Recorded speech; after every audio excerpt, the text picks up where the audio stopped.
Hello বন্ধুরা, নমস্কার।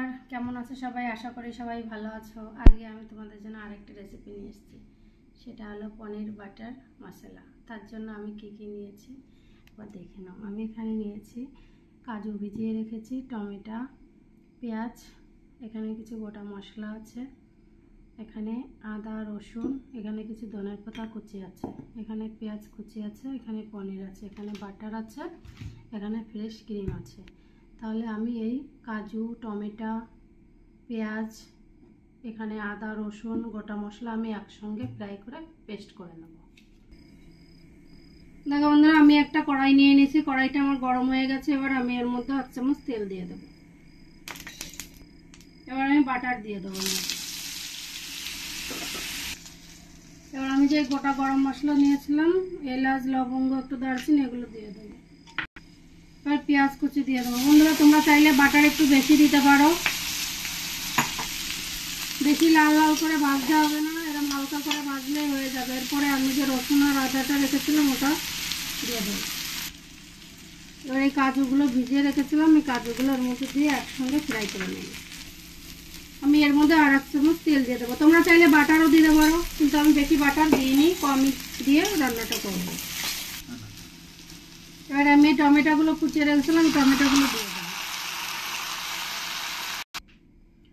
দেখো, আমি এইগুলো সব একসঙ্গে করে ফ্রাই করে নিয়েছি। এবার ঠান্ডা হলে আমি পেস্ট বানিয়ে নেব। দেখো, আমি এরকম একটা কড়াই তো নিয়েছি, কিন্তু কড়াইটা গরমও হয়ে গেছে। এবার আমি তেল দিয়ে দেবো, এর মধ্যে বাটার দিয়ে দেবো। আমি এই পেঁয়াজ কুচিগুলো দিয়ে ভালো করে ফ্রাই করে নেব।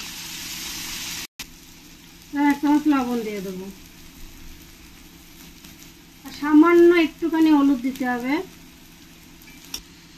এবার আমি এর মধ্যে 1 চামচ কাশ্মীরি লঙ্কার গুঁড়ো দিয়ে দেবো কালারের জন্য। এবার আমি এর মধ্যে একটু গরম মশলার গুঁড়ো দিয়ে দেবো। আমি যে পেস্টটা বানিয়ে রেখেছি, পেস্টটা এর মধ্যে দিয়ে দেবো।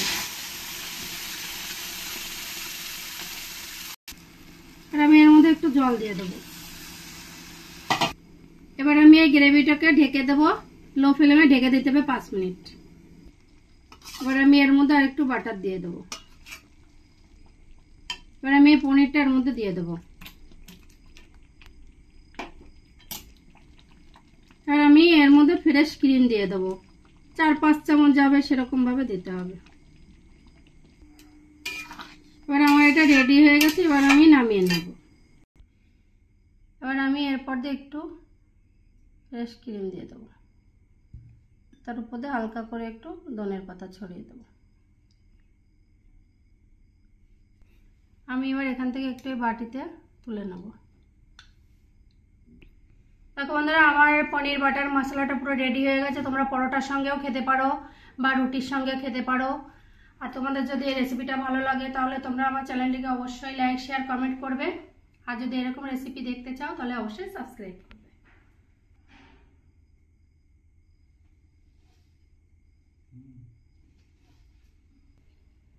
এখন একটু খেয়ে দেখি, দারুণ হয়েছে। বাড়িতে অবশ্যই একবার ট্রাই করবে।